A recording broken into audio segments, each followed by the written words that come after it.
Today we have a harrowing story indeed, and if you've not seen Darren on John Wedge's channel, you're in for a shocking account today of what happened to Darren. But I've just had lunch with him, and he's the most down-to-earth guy, just relaxed, just natural, and I think that's what's so heartbreaking. You see where he is in his life now, and you think about how did he get here, coming through this, because a lot of the people who suffered the same abuse are not alive, are in prison, heavily addicted to drugs, and all the usual destructive paths that people take because they're self-medicating because of the trauma of what happened to them as kids. And we've gone over that so many times on this channel. Behind a lot of crimes is a story of childhood abuse, and Darren was no exception. He did a decade and a half in the prison system. Now, Ash, who books my guests, has never ever spent so long with anyone because of the size of Darren's story. Usually Ash films like 30 minutes with someone and sends it to me to look at. And Ash has filmed 8 hours with Darren already, which is absolutely mind-blowing. Darren is also working on his book, and I've been discussing that with him at lunch as well. Hopefully he can get his life story out there so we can get this important information to an even bigger audience to prevent more victims and raise the public's awareness. Thank you very much for coming on, Darren. Yeah, well, thank you, Shaun, for having me on the show. Yeah, thank you. You've got an unusual accent. I'm trying to place it. It's Bristol from the West Country. Bristol. Yeah. Okay. Then West Country with the, as they call it, carrot crunchers and you're in London now. East Anglia. East Anglia. Yeah. Oh wow. Okay. Yeah. So was that where you were born? Was that side of the world? I was born in I was born and raised in Bristol. Yeah. A little place, a big area called Southmead. Yeah, it was December the 27th, 1969. So. And how did your parents meet? Basically, when my parents met, my mum was very, very young. She was, I think, had just turned 12 or was leading up to 12. And Dad was, a bit older, quite a lot older than Mum. I think Dad, when they met, had left school and everything. So there was, a bit of an age gap between them two. But yeah, they met in the local area of Southmead in Bristol. Yeah. And what kind of background and how did that relationship work out? So, Mum was from a Romany gypsy background. Mum, with people that lived in a house, she was the youngest of 21. Oof. Yeah, in a 3-bed house. Youngest of 21 people in the house. Dad came from a working past background he was like, I think, the second eldest of 5 kids. So yeah, and his, both had parents, Mum and Dad together sort of thing. But yeah, Mum's life was a bit different than Dad's, but her family were kind of like, really, really close, as well as Dad's were, really close, yeah. And abuse started at home? Well, no, because when I was born, as I say, December, I was, when I was born, Mum was 12 when she gave birth to me. Grief. Yeah, she was 12. Like I say, Dad had left school. Mum was 12. And it was kind of like, I was born premature. So I literally came into the world without a fighting chance. Because back then, when you're a kid at 50 years ago, life expectancy wouldn't, I think it was something like 2 or 3%. So literally, I had to fight from the minute I opened my eyes, or I could breathe. So then I was went to a special care baby unit for something like 3 or 4 months because of being premature, being so small. And I think to hide the embarrassment because of my grandparents, Mum's family being quite rough, Dad's family being normal, my grandparents took me in until I were, I think, just over 9. So growing up, kind of, to me, it was like Nan and Grams, were Mum and Dad. And my parents were like Nellie and Dave. So, but, growing up with Nan and Gramps was absolutely fantastic. It was a beautiful, beautiful time, some beautiful, beautiful memories of growing up with them. But yeah, so I think it was meant to be grandparents to avoid the embarrassment, because they were embarrassed on my mum's side, being quite rough. But they were good people. They were just, I think it was their characters, and so many of them, that they thought it was best that I go and live, with them. Then come 9.5, it was decided that I go and live. It sprung on me, even my parents were, and that that Nan and Gramps weren't mum and dad, they were Nan and Gramps, and that Nellie and Dave were mum and dad, and I was took back to live with them. A lot different from what I came from. A lot different. It really, really was. I came from this beautiful, tranquil, house where everyone was calm. We ate well, clean bedding. We had a lovely house. It was very relaxed, very soothing. Got things, we were like a family unit. Then I've kind of like opened the front door to, in my eyes, I mean, I've got no shame in saying it, like hell. Your dad was a drinker. Dad was a heavy drinker, still is. Mum liked to drink as well. Dad's still with us, but everybody knows how I felt about him, so it was no big secret, Dad was a drinker, a very, very violent man to myself, my brothers, and to Mum. In the house there was a lot of abuse in the house. Mentally, physically, verbal abuse. I was forever seeing Mum, get beat up. If it wasn't Mum, it was us as kids getting beat up. Just a horrible, horrible, horrible environment. No kid should have to have gone through that. It was. What kind of things would he pick on you guys for? Anything. It could be anything. I remember getting it. One of the things that stuck out in my mind was the day John Lennon died, and I think that was in 1980, and I didn't know who he was, and he was like really upset because Lennon had died, and by all accounts that was one of his heroes. And I remember I didn't say anything. I think I looked, and he just lost his rag and just literally went in, beat me like a man, completely beat me like a man, because someone had passed and, he was drunk. He had to take his anger and frustration of, John dying, and I copped it, Other events in the house, if you get out of bed, well, when he got himself out of bed, because he never worked or nothing. He was just too lazy to work. It was just, that's what drinkers do, don't they? They live their life with the can in their hand, or in his case, the bottle, and they think that, society owes them one, and it doesn't. We went without as kids because of that, because of lack of funding in the house, and didn't really eat great, and didn't look the part when you were dressed, and, anything could start him off. It could be, if you woke up with a migraine, you were going to get it, and you got it big time. The house, it was, if he was sat downstairs with us, you could never make a noise. You had to be sat dead quiet. You could never, ever, ever make a noise. My God, if you made a noise, you got it. Was it always with his fists, or did he use like belts or any other kinds of things? Belts, cider bottles, because he was a cider drinker. Threw cider bottles at me. Anything he can get his hands on, that man. Anything that was in his reach. I got it, Mum got it. I remember one day that he was watching telly. It was at night. It was about 9 o'clock. It was like a rarity for him to be in, or to be sat down with us and being. He wasn't in a good mood. He was just transfixed on the TV. And I remember hearing Mum walk down the stairs, and he got up.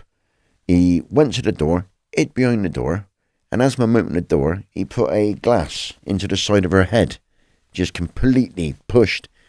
And Mum just literally, I remember Mum looking at him and just saying, "What have I done?" And he just sat down as if it was like a normal thing to do in front of us kids. And it's like you're trying to get up to go and see your mum, and you couldn't. You know, I was like 10, and I had to watch my mum in pain. You know, I've seen my mum nearly lost her eye for one of his attacks. The man's a brutal savage. I could literally talk for a year about his antics. What did he do for your mum to almost lose her eye? Poked her in the eye. Poked her in the eye. Yeah, she had to have there's one photo of the family left with mum with her eye patch when she nearly lost it. He completely pushed it through. She nearly lost her eye. Yeah, she had to jump out of a window once on a balcony to avoid him. You know, I remember him taking us out in a car, and it was late at night, and it was about 12:30 at night, and he chucked me and mum out of a car, and we had to hide behind the edge as he was going up and down looking for us. You know, I don't know where Christian was or John. My other two brothers, if someone must have had them for the night. But yeah, you know, abuse in that house could be at any forgiven moment. It needed no reason. There was no reason. It just depended on the person, of how he felt and what you were going to get. He was a very, very hard, violent, evil man. So when you went to school, did that get you away from the violence? No, because money being tight, you know, we never had the best of clothes. You know, it didn't smell great. Just certain things just didn't smell great. So going to school, I became a victim of bullying. You know, because you didn't have the right clothes, didn't really have the greatest of haircut, had a horrible smell of clothes not being washed. You know, it was the only set of clothes I had no other clothes. So I basically lived in this school uniform. I had nothing else to wear. So I was literally in it 7 days a week. There was nothing else for me to wear. Other kids, you know, I was quite a short kid, blonde hair, cut all over the place. Yeah, weren't brilliant. And, yeah, so got bullied at school basically straight away. Were you small in school as well? Yeah, I was tiny, mate. Yeah, I'm sort of like 5'6" now, so I'm not, the biggest of blokes. You know, and I'd imagined it back then because you're growing sort of thing, but, you know, it stopped for me at a certain age. I was about 5 foot, skinny little thing, just a mop of blonde hair, just odd, ill-fitting clothes. And you're a victim, aren't you? You're a target. So I used to think, right, I used to leave house in the morning thinking, great, I'm glad to be out of that place. But I used to take a slow, steady walk to school because I knew the minute my hand touched the school door, I'd be getting beat up and I'd be getting bullied and I'd be getting victimised straight away just because of my appearance. But it wasn't my fault. You know, it wasn't my fault. You know, I couldn't help that.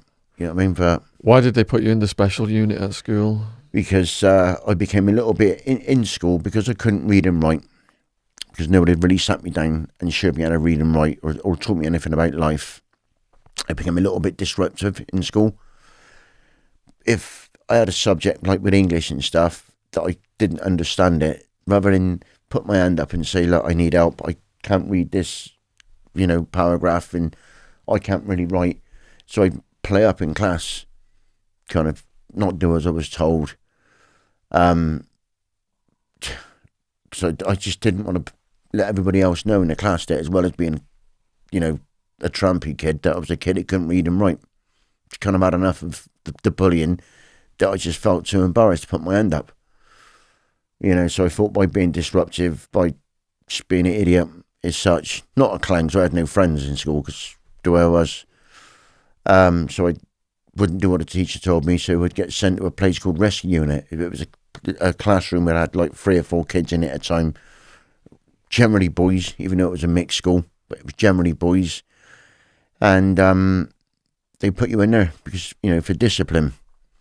So that was Rescue Unit for you. Is that where you met Mr. Flavin, who actually said he's now in prison? Yeah, that's correct. Yeah, Mr. Flavin. Yeah, he was the Rescue Unit teacher. It started off with, I forget, there was 2 teachers, but he stood down and Mr. Flavin came in. He was an art teacher and he took over from the original Rescue Unit teacher to obviously discipline boys.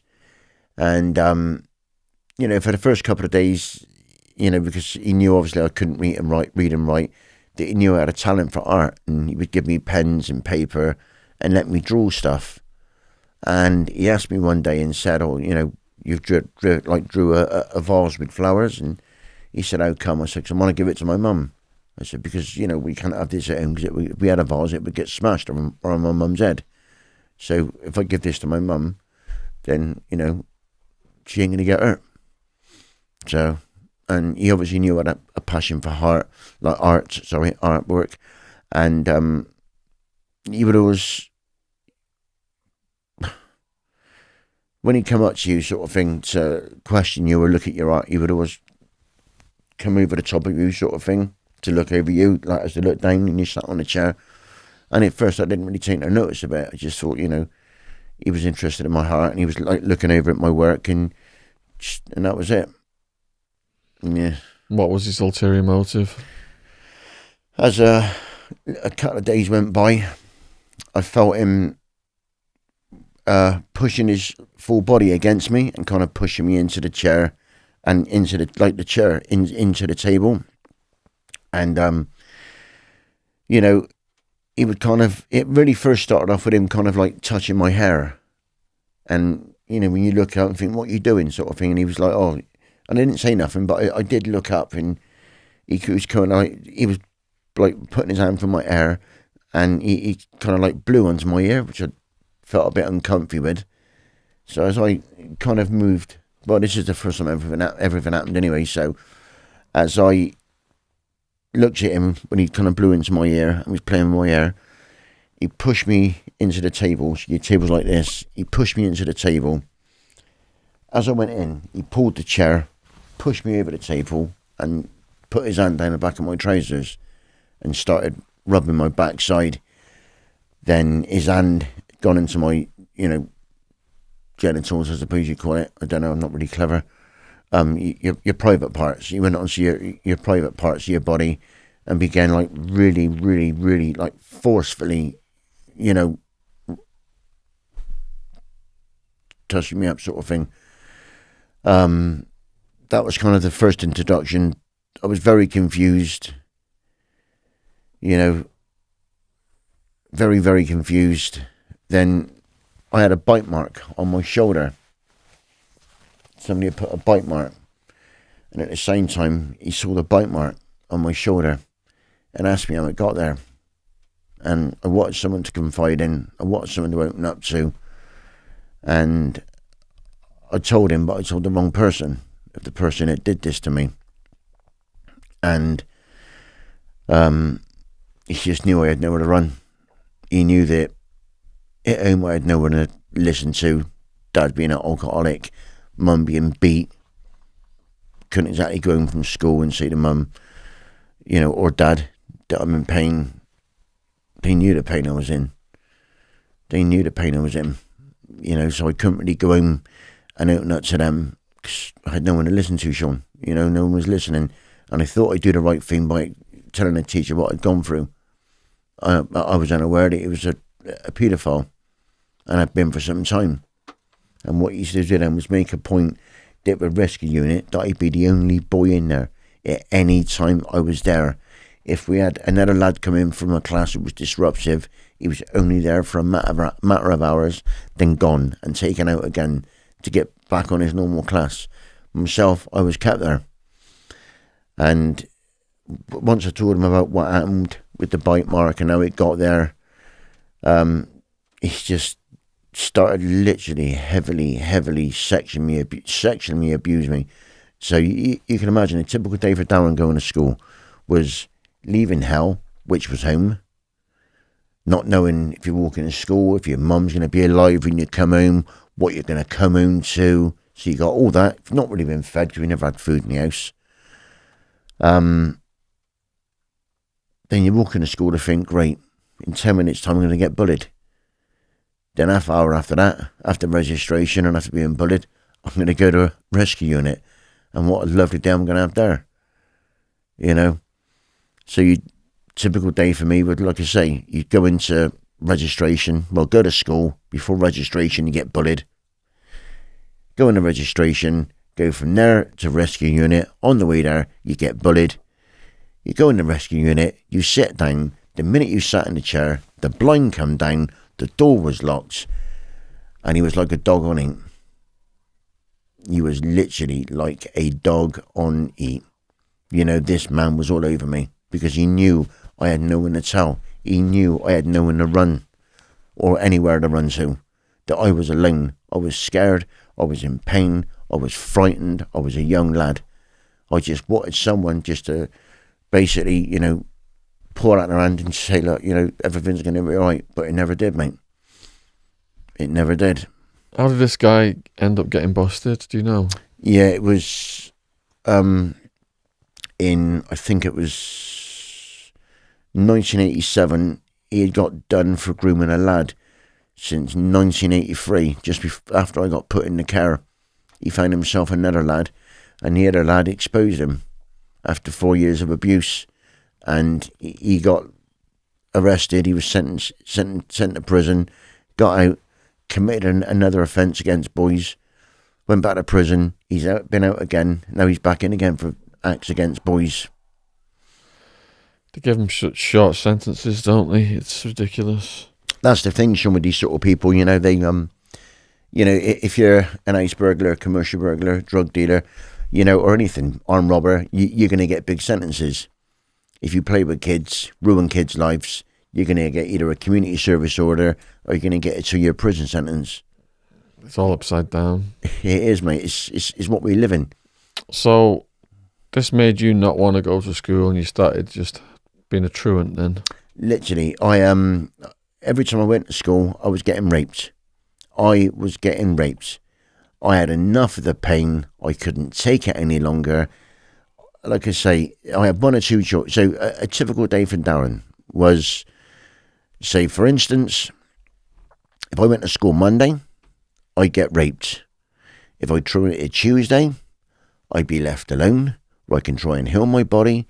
Then I'd go home from being truant Tuesday night and get beat by my dad for not going to school, or for my dad just being my dad and beating me. Then I go to school Wednesday and get raped. Then I truant Thursday, have a day where I can heal my body or try and wash in a lake because things weren't great at home. Go home, get beat, go to school, get raped. Saturday and Sundays, when I should be out playing football with my friends, or watching Saturday morning TV, or doing what young lads do, ours was, well, getting beat. That was our weekend. We had a lot to look forward to. We had to live with a man with a very, very, very bad temper and bad habits. We really did. So you got in trouble for not going to school and ended up in Avon House? Yeah, so what happened was, got called into school, and the worst thing I ever done was try and go to the headmaster and the headmistress and was telling them about Mr. Flavin, that I was being raped by a teacher.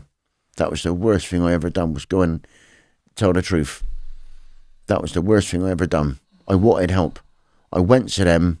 I only truanted about 3 or 4 times. It wasn't like I was a regular. It was like in the early days of truancy, but they were kind of like pilot on it.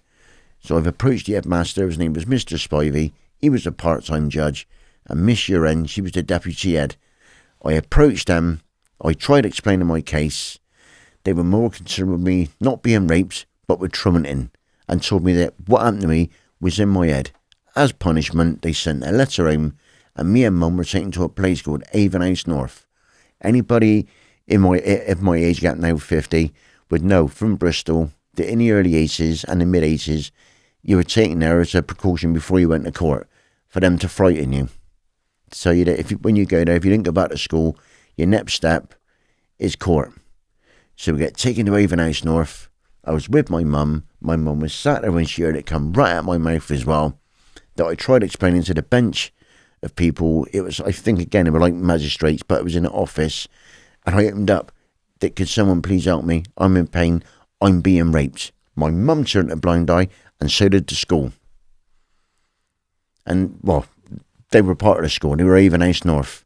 And they told me that if I mentioned it again, I'd be getting put in a car. And that tomorrow I was to go back to school and forget everything that ever happened. But they did promise me that if I did go back to school, I wouldn't be going into a rescue unit. So I go back to school. I go into registration. I get told from registration that I'm going back over the rescue unit. And I just couldn't believe it. I couldn't believe it. Luckily for me, on that day when I go back, there was 2 other lads in there. But I wasn't really lucky because they lasted about an hour each and they were sent back to their classes. As they left, give it 5 minutes, the door was locked, the blinds were down, I was pushed over the desk and I was brutally, heavily, sexually abused. Once again by Mr. Flavin. The abuse lasted for about 40 minutes. Jesus. 40 minutes. In order for my screams, he would put socks or underpants in my mouth, put his hand over my face whilst doing it, whilst getting himself excited, would bite, pinch. I had no control whatever he done to me. I was lifeless. I was lifeless. And I just couldn't take it. I couldn't take the pain any longer. I couldn't take the pain of school. I couldn't take the pain because of things that were happening at home which weren't right. Then, you know, I started trotting again. I had to. I was in too much pain. My back passage was always bleeding. I had to roll up tissue paper and insert it into your backside to soak up the blood. Jesus Christ. I had to do that. I had no choice. I couldn't stop the bleeding. You know, it wasn't as if I was living in a house which, you know, where we could have, you had to keep wearing the same clothes because we had no other clothes. There was no money in the house. So I had no choice but to wear the same old blooded underwear and, you know, the clothes I had on. I had no choice. So I resorted back to throwing it again. The weather was nice. It was warm. I used to go to a place called Enleys Lake in Bristol, which most would know from Bristol. Climb over. And it was a place where I felt safe for 6 hours. I knew that no one would hurt me. I wasn't going to get raped. I knew that when I left, I was going to get beat. That I did know. That I'd get beat when I left. But you know what? I'd sooner get beat than get raped. Because, you know, the beats, after a while, you become used to. The rape, you don't. Because as well as being anally raped, it's what comes with it. It's what else they do to you. So I got taken to court on the 2nd of June, 1982. Went with my mum and our old next door neighbour. She came with us. We got on the bus going down. I think it was the 77. It was a lovely hot day.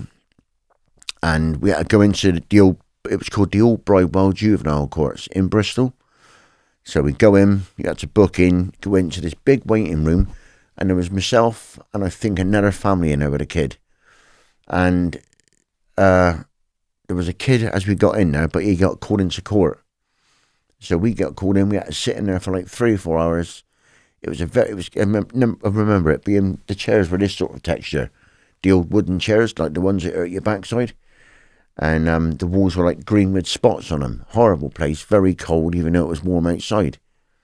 We eventually get called into court. There were 6 chairs. There was a bench of 3, obviously, magistrates, because of being, you know, juvenile. I was told to sit in front of mum. They started talking. They asked me why. You know, you're mitigating circumstances as to why you're throwing it in from school. And Darren being Darren, done the same thing again. Told the truth. That's all I'd done. Was told the truth. I broke down and told them I was being raped. I'm told I was being beat and other things at home that were going on. That was happening to me. They weren't interested about the home stuff. They were more concerned about the school and said that I was a liar. And I told them I wouldn't. And as a result, they gave me a 4.5-year care order to an approved school. And the minute they said I was going away, that was the only time my mum ever showed emotion and told me she loved me and to be brave. That was the only time that woman ever showed me any emotion in her life. Because she was shocked, I was broke down. I just told the truth. They asked me why I didn't go to school, and I told them. So basically, I got a 4.5-year approved school order for telling the truth. But no one was prepared to look at my back passage or to help me. They just brushed me off. No one. And that just started a whole new chapter of abuse at Avon House North.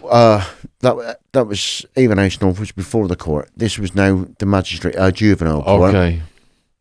And I was then taken from the juvenile court to an approved school in Bath called Freeways, 181 Old Froome Road, Coombe Down in Bath.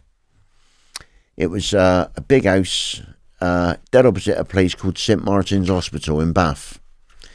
It was the house and the land come under the Wansdyke parish, but it was owned by a chap called Lord Bath, who owns Longleat House and Longleat Safari Park. That's also his place and his land of where that is. So I was taken to there on the 2nd of the 6th, 1982, with 2 other lads. As we, on our way from the court to there, we went in the van, we had these little kiddie cuffs on. Tiny little kiddie cuffs, because I wasn't the biggest, because you were given an approved school order, which meant you were now part of the state. You belonged to, basically to the government. You were one of their little pets. Taken into this house. It was a lovely day, but the minute we got into the approved school, everything just felt cold. Because of the heat outside, it just all vanished. It was dark, it was dingy, and it was cold. And that was my first ever taste of an approved school. I was 12 years old. Literally. And what happened next? So, your first day you go in, you get questioned. You have to go in, say question, you don't get questioned. They take all your information. They sit you down. They try explaining that you've got a 4.5 year care order. How long are you going to be there for? I was upset and I was asking, when can I see my mum? Can I see my mum? Is my mum okay? They weren't really interested in, is my mum okay? Or they just said to me that I'd be there till I was 16 and a half. I wasn't great at maths, so I was trying to work out in my head how long that was. So I kind of had a gist of that I was there for a long, long time. They wouldn't give me just an overnight stay. So they go in, they ask you all about your personal life. They ask you personal questions. They kind of one of them that really hit me when they asked me that who did I love more? And it was the way they said it, which I never forgot about. It's always stayed in my head. Do I love mummy or daddy? And I thought, well, I'm 12, mum or dad. So I just said, well, I love mum more than dad. And they asked me why. So I told them, because dad's violent, dad does other things, which I don't like. Dad causes a lot of pain, dad hurts us, he hurts mum, he hurts me. They left it at that, they told me that about what was going to happen in the house, that, in the home, there are boys and girls there. These are the rules. This is what you would do. You would go to school. You would do this. Then you get taken on a tour. They take you to the dormitories. They give you a bed. They give you a bed pack. You unpack all your bed. They just tell you the rules. They show you where the school is. Then, once school finished, you meet all the other boys as you go around. You kind of and alarm bells didn't ring at the time. But when I look back now, when you meet the other kids, they were lifeless. There was no banter. There was a big garden, but no one was out there playing. They were either cowering or just out the way. No one was really seen. It was like an eerie sort of noise. Then after you've shown your dorm and stuff, you meet a lad. He's the head lad. His name's John Beecham. He was 18. He'd been in the system all his life, but had chose to stay on and help staff. And basically, which I thought was to look after us young ones. Show us the ropes of how things were, and you go down. You meet him. You're introduced to him. Horrible guy, bit slimy, not the best of characters, I must admit. And I was meeting other lads, but they weren't really saying a lot. There was girls there as well. There was a mixture of boys and girls, but the staff made it very impossible. Even though you saw them. For you to mix, they always got in between. If you were talking to a girl, I was 12. You trying to say hello, what's your name? I'm Darren. Staff would literally come out and pull you apart. They didn't like it. They didn't really like anybody chatting. Even if you were chatting to a lad or walking around in twos, staff would come out and interrogate and what you were doing, why you talking, you shouldn't be talking, and split you up and send you on your way. That day I unpacked. I I made my bed, and the guy next to me, his name was Donald, and he messed up my bed. So I was only 12. I was a bit annoyed. I was upset, and we had a bit of a ruck together, but nothing come of it. But I got in trouble because I blacked his eye that day in the fight. And, you know, I was taken down to the office, basically disciplined for fighting, disciplined for, more so for Donald's eye being blacked. But that night we kind of like didn't relax because I was upset. My emotions were all over the place. I was crying, was just in a bit of a down place. You have your tea, you have your wash, you get ready for bed, you go in your bunk.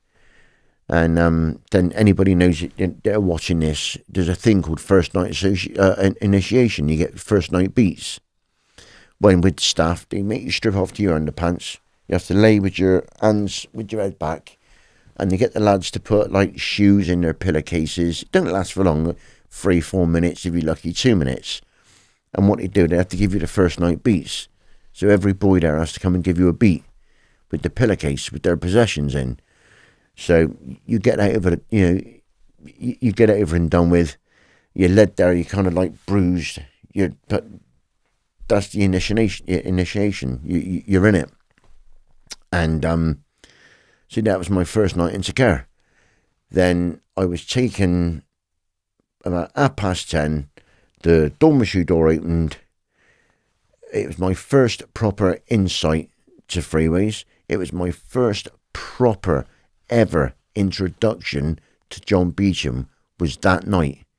I then found out the reason why I got punished for blacking Donald's eye, because he was about to go and get sold. Well, little lad, born into the care system, had no parents. He was, like we all were, taken down to we had a place called a TV room, where certain nights you'd be able to go in as a group, sit down in silence, have your cocoa, and watch 10 minutes of TV. It was a big room underneath the dormitories, had a big TV with about 20, 30 chairs, all odd chairs around. Curtains were always pulled, you know, and I was taken down by John Beecham, led in. There was Clive Hill, John Turner, and a guy called Ken Watkins, who was part of the home as a volunteer, but he was a head porter at St. Martin's Hospital across the road. You kind of go in, and I was led to these men where they kind of like, I was presented to them, and they would touch you up, rub you, pass you around. Nothing evil and crude happened that night as such, but I was just put into it. But there were, behind me was Donald and another lad. I was taken away, as in back to the dormitory. They weren't. John Beecham took me back. I got into bed. He pulled back the bedclothes and started to masturbate me. That was the head boy. He started to masturbate me, but he, you know, so as well as having your beats, as well as being touched up downstairs, you're now, you know, being masturbated off by the head boy. And this guy had a disfigured face. Yeah, he was a weird guy. He was about nearly 6 foot, quite stocky, black hair, but he just looked odd. He was a very, very, very odd, you know, very odd guy. Very, very odd guy. You know, with John, that was my first night and my first proper meeting with him. Woke up on the Wednesday, went to school. I was completely numb because the school was in the place. They didn't give a damn about my reading, writing, or anything of what I was going through. The teacher was kind of harsh. She wasn't a nice person. You know, she was very sour, very strict. Had a little thing about a ruler and stick and stuff with beating you with it. School finished. I've gone for food. Gone up, got dressed. Well, got changed, got washed. About 8 o'clock, you all get into bed. Then about 9 o'clock, and your dormitory door opens. In comes John Beecham again. Pulls back the bedclothes. I thought, here we go. What's going to happen now? Pulled me out and took me down to the TV room again. But this time, as well as being staff, were about 5 or 6 other elderly gentlemen in the TV room. They never had the main light on, but there was like lamps that were dotted around. A few of these chaps were smoking. So you had the smell of alcohol. Bit of a musty smell with the old men, because they got that smell, haven't they? Some of them. And I was taken to the first gentleman, and I didn't know who he was at the time. Basically touched me up, looked at John Beecham, said something to John. He took my hand, he pulled me into him, basically put me over his lap. The first ever incident was started with a spanking, as in I got your ass whacked by an old man, who then put me into the chair afterwards, got himself undressed, and, raped me. That rape lasted about an hour. When he finished, again, I'm crying, I'm in pain, I'm traumatised. I was taken yet to another gentleman.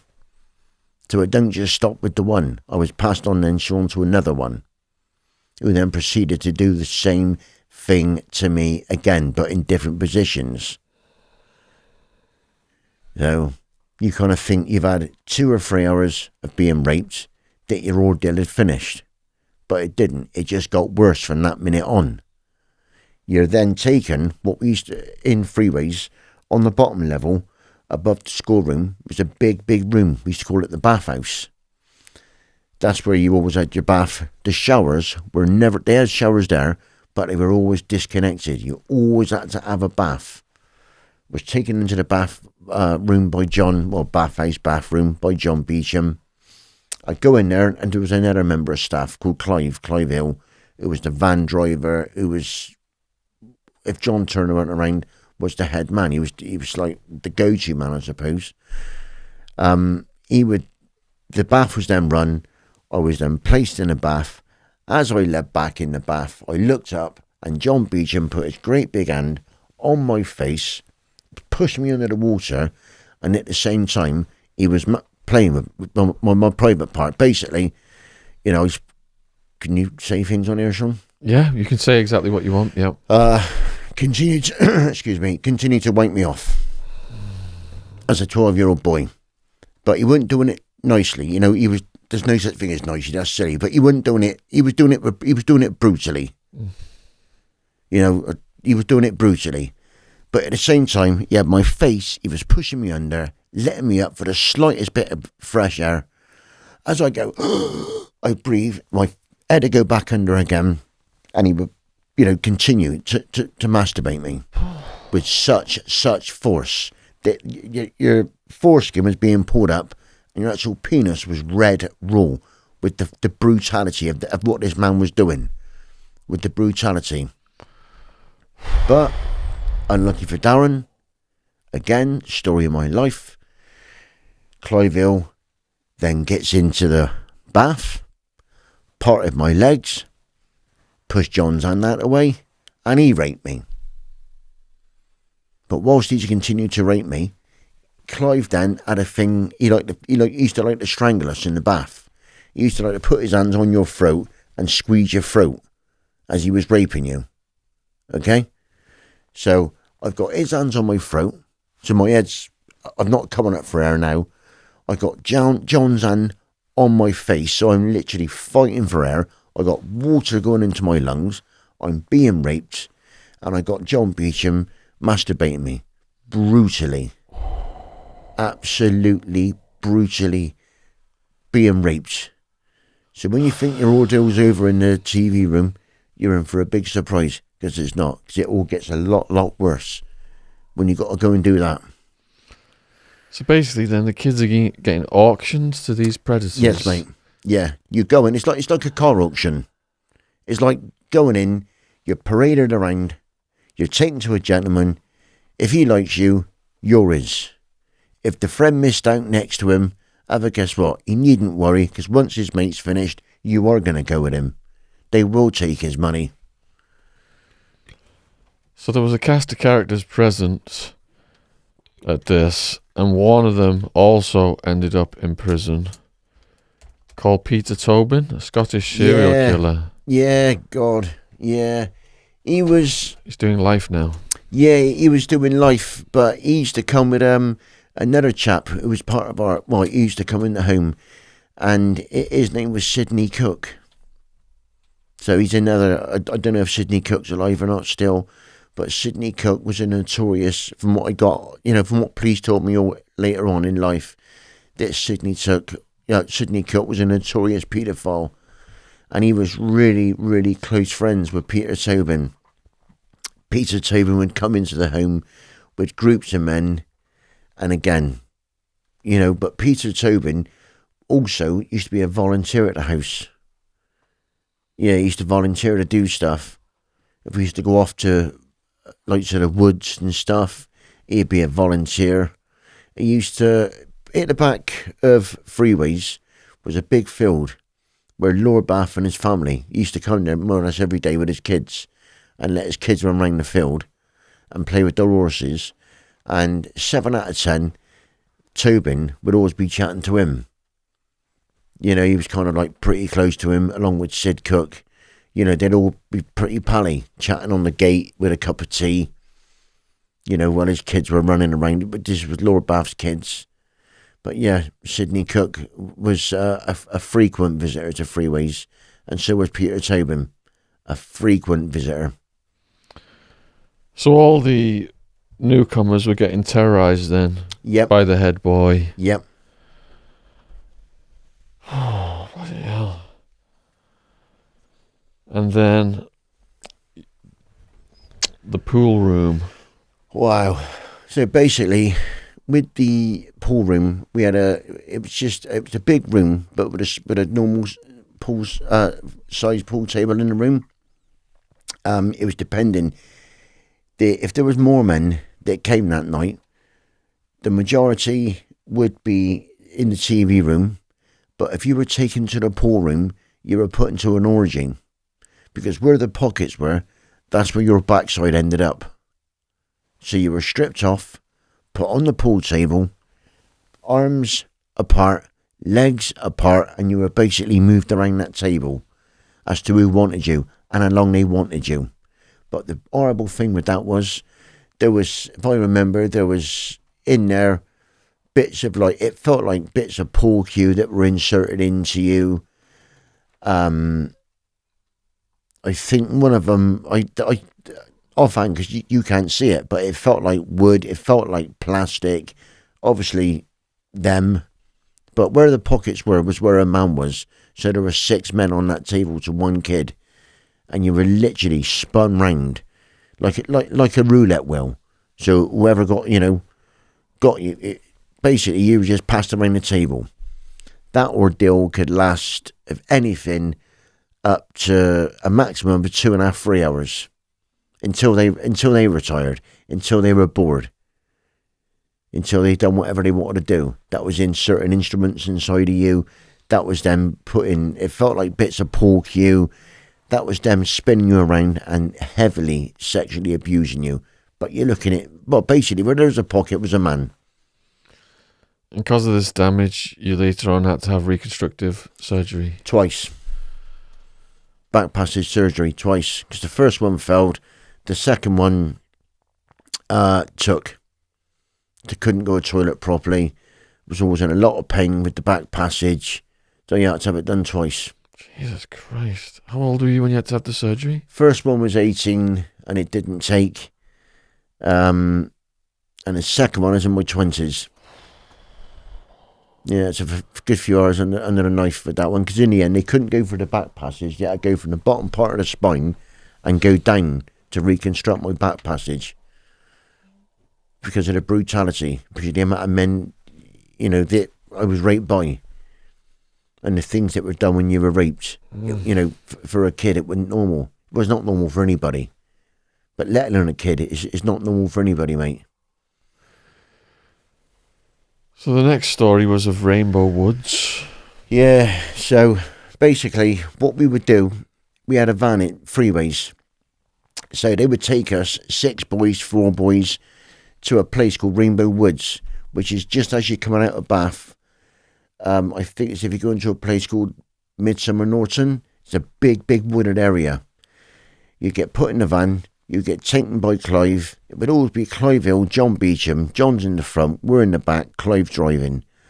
When we were driving the Rainbow Woods, Clive had a little thing that he would try and swerve the van to make us boys shake it or move around and fall around in the back of the van. Or he had this little thing he used to love stopping suddenly, just to wind you up, like put the brakes on because we had no seatbelts, so that we'd all dart forward. And you were taken to a place called Rainbow Woods, where the van would pull up. It was always late at night, 9, 30, sometimes 10. But when you got there, there was always cars parked up. You were then stripped off naked to the back of the van. This is a wooded area, so you had no shoes, no socks on. You were then taken into a wooded area, led into a bit of a dip, and you were told you had 10 seconds to get away before you were caught. They used to call it war, or the staff used to call it tag. That was their code name, war or tag. They lied, so you'd have like 3 or 4 seconds of trying to get away. Just as you got away, you'd be caught. They'd have men scattered around waiting for you, and it was kind of like Hunger Games. Well, this is SRA at its greatest. So what happens then is you're let go. They chase you, they capture you. If it's 2 men, 3 men, 4 men, depending on how many boys there is and how many of their men there is there. They would then proceed then to all rape you. So you literally, if there was 2, you're getting raped by 2. If there's 3, it's 3. If it's 4, it's 4. Either way, you're getting raped. As well as getting raped, you're then getting beat with bits of timber, beat with bits of branch. You're getting urinated on. The men that weren't raping you at the time, if they were stood watching, were masturbating over you, peeing over you, getting beat.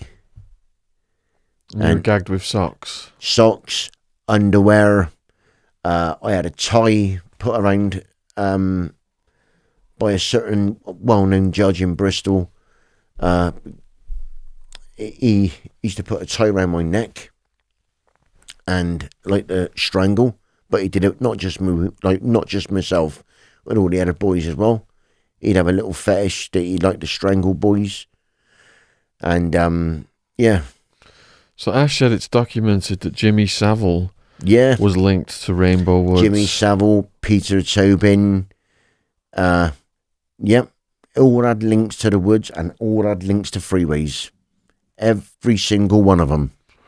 So Beecham did go to prison for sex offences? Even about 3 or 4 times. But he's now out, as far as I'm concerned.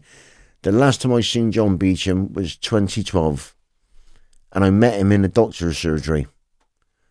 Yeah, in 2012. What was that encounter like? I was in there because I just had brain surgery.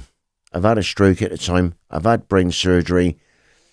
I've gone in. It was a gorgeous sunny day, a bit like today now. Weird day. It was like a midweek, like a Wednesday. The doctor's waiting room was eerie. It was empty. It was weird. It's never that way. I've gone in, checked in, sat down. With that, a very large man, old man, with 2 walking sticks, for some strange reason, literally sat where you are.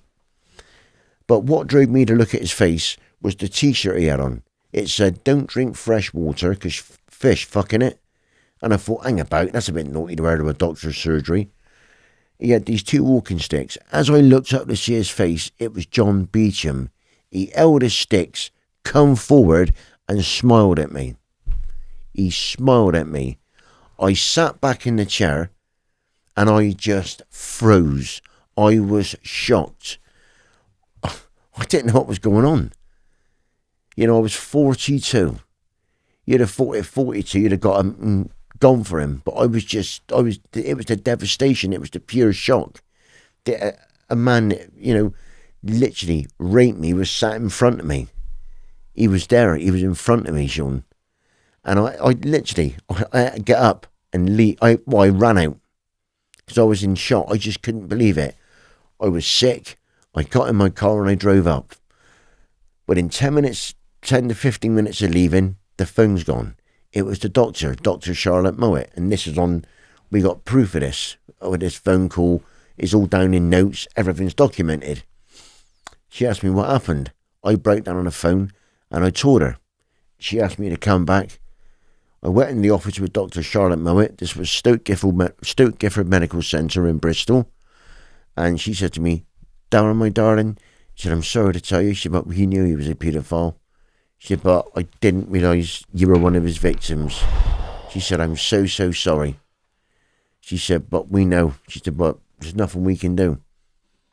He got a right as everybody else. If he has an illness, he got a right to be treated.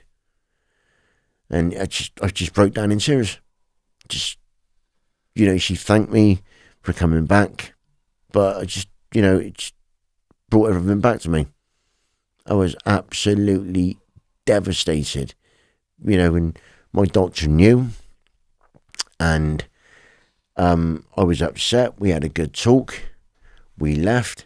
But the best thing was, my doctor had rang the police and reported it to the police, again, on my behalf. The next day, the police rang me up on a withheld number. Well, it said private number, not withheld, it said private. I got nothing to hide, so I'll answer withheld or private. I got nothing to hide. And it was the police who basically told me that, because the only thing I did say, to the doctor was that he literally lived up the road from the surgery. And I saw where he went. I knew the house. It was a place called Rock Lane.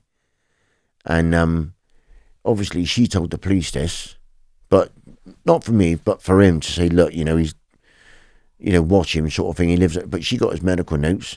The police told me that if I were to go to the house, contact him, that I'd get done for harassment.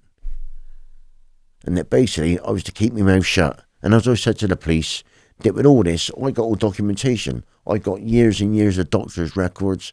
I've been screaming for over 20 years about being abused, being raped. You lot have done nothing. You know he's a notorious paedophile. And they just basically told me to shut up. Silenced. Literally silenced. Insane. So there was actually a murder at Rainbow Woods. Yes, there was, mate. What happened? So it was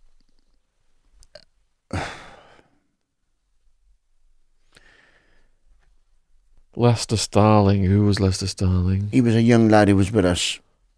He was in our dormitory, and he was in a group sex with elderly gentlemen, and his went a bit too far. They got carried away. Basically, he got strangled. I heard his... Well, I was about 10 foot from him when I was being raped. I heard his scream because he had two men that were raping him. I literally heard his scream. I heard his last... Literally, well, we all did. His deafening scream. And again, yeah,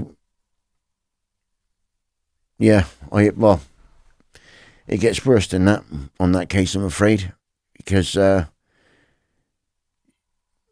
witnessing what we witnessed, we were his lads. We were the one that dug his grave. We were the one that pushed that kid in. We were the one that had a bag for him.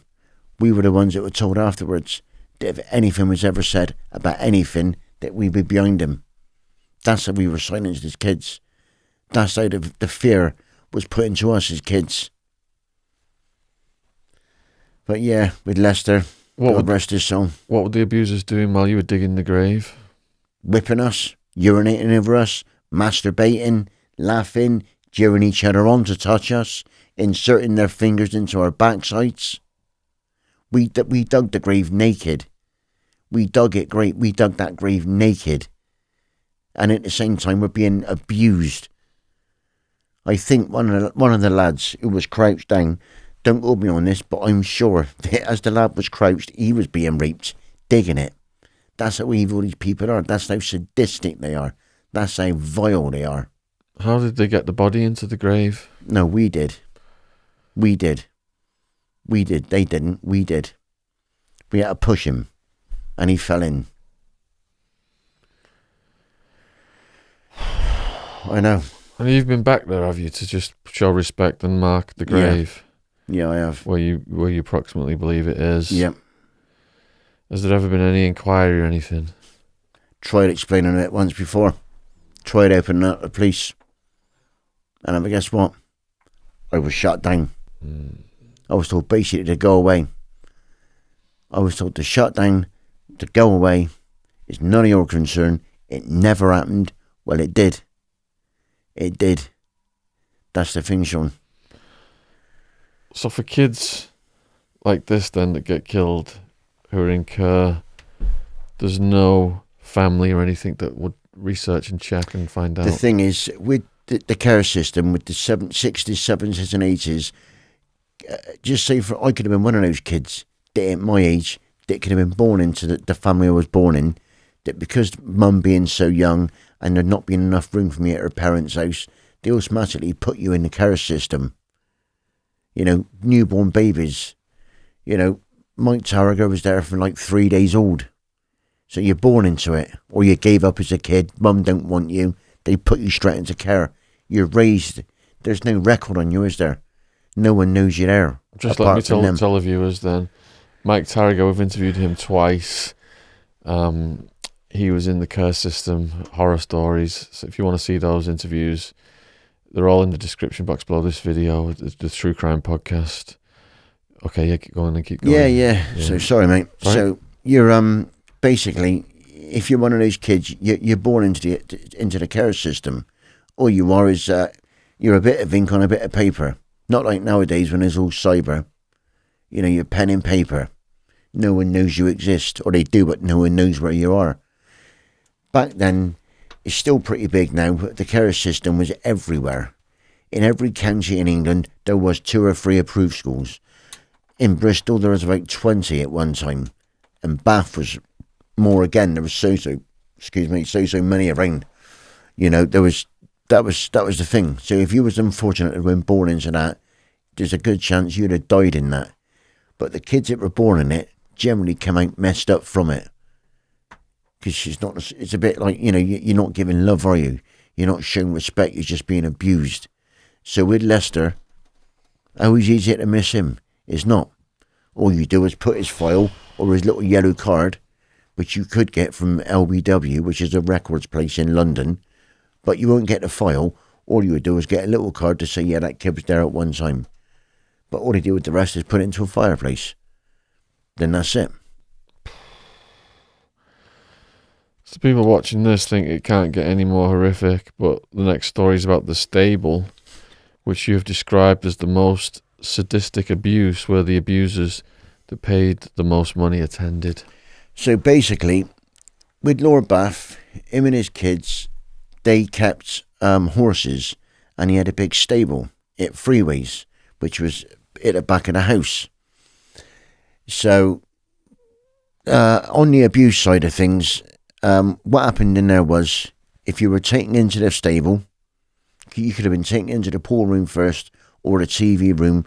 Then if they wanted more lads, or they wanted what they call chicken, fresh chicken, cooked chicken, or burnt chicken, depending on your age. Because of my age, I came in it like fresh or cooked, 12, 13, so you're still young. So that's what I used to call it, chicken. That time of what Mike Tarrager said about the meat rack. So, you know, you're classed as chicken, you're fresh chicken still. So they would come, take you into the, what we call stable. I used to call it the stable, or some called it the barn. There'd be 3 or 4 men in there, could be more, if there were spectators, if they brought people along to watch. You were then stripped naked. You had rope put around your feet, around your waist, around your hands, and you were hoisted over a beam with the last piece, which would go around your neck. You would then have your abusers. What they would do is put tension on it, dangle you. Depending on how they wanted the curvature on your body, they would tense the rope so your neck and your body would go back, which meant they could penetrate into you deeper. And that's what happened with that. It didn't happen with 1. It wouldn't happen with 2. There'd be 3. There could be 4. In there, you'd get beat. You'd get flogged. You'd get things done to you because you're tied up. You know, I think the only good thing ever that come out of that was when I used to pass out now and again. When you were strangled with the rope, when it was pulled so tight and you'd pass out. But again, after every brutal attack in that place, they didn't stop in the barn or the stable, whatever you want to call it. They didn't stop there. So with the stable, there'd be 3 or 4 boys all tied up, being swung, being raped, and literally being like racks of meat. You were being pushed around to whoever wanted you next. And instrumental in this was the head porter at St. Martin's Hospital. His name was Ken Watkins. That was his place. That was what he liked. From what I was told afterwards by police as well, that he kind of took a liking to that. He was always, you know, if anything was to do with Ken, anything sadistic, anything heavy, we were always taken to the barn for that sort of treatment, where you were tied up. Basically, you were strangled. You were strangled. But they pull a rope to tense it, so your body would, that's your body when you're dangling, so your body could do that. So your legs would come in, your neck, and it would cut the circulation in your breathing, so they could hold you with the rope, pull the rope, and so they could go into you deeper. So Watkins would joke to the men entering the stable and say things like, "They are warming up. Yep. They're ready. They're warming up. Take your pick. They are all for sale." What he used to do to warm you up, when he said they're warming up, when you were tied up, he would come behind you, put his 2 barons on your bum cheeks and do that. Smack your backside and tell them, "Take your pick, they're warming up. Take your pick, they're warming up." I know. And he adjusted the ropes to adjust your body shape then. Got it in one. It's for the curvature, so your neck would come back, your feet would go in, so your body would dip. Your body would dip. Yep. But then, if that attack took 2 to 3 hours, don't forget, you were leaving there and you were going back in the bathhouse to be cleaned up. And we all know what come with the bathhouse. So every time you were raped, you can guarantee you it happened twice after. If you weren't taken to the barn or the stable or the pool room, you were getting it in the bathhouse. Because that was John Peacham's little kick. He used to love, if he was on his own, or if he had company with him. But if it was John, his favourite was to drown us and basically mess with us with his hand. That was John's little kick. There was a situation in the stable where you were injected with opium. Yep, I've been injected. I was injected, and Ash got that wrong. That was in the TV room. TV room. That was in the TV room. So that they room. could manipulate your body easier. That was in the TV room. What happened was, with the TV room, we had a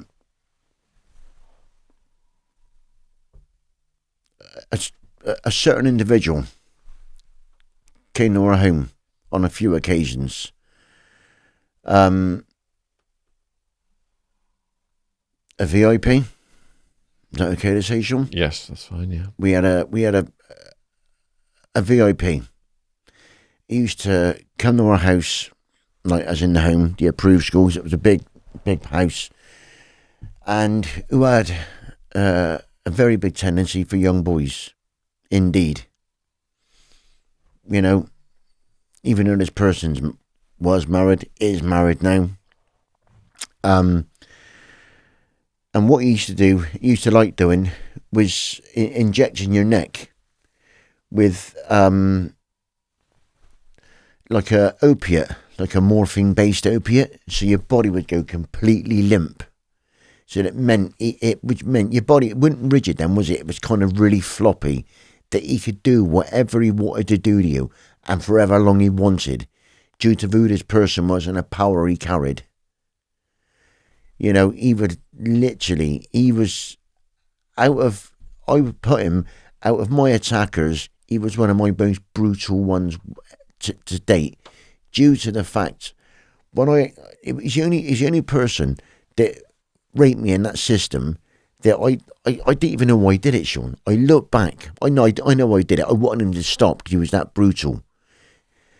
That his eyes were red, He had dribble coming down his mouth, and I just wanted him to stop.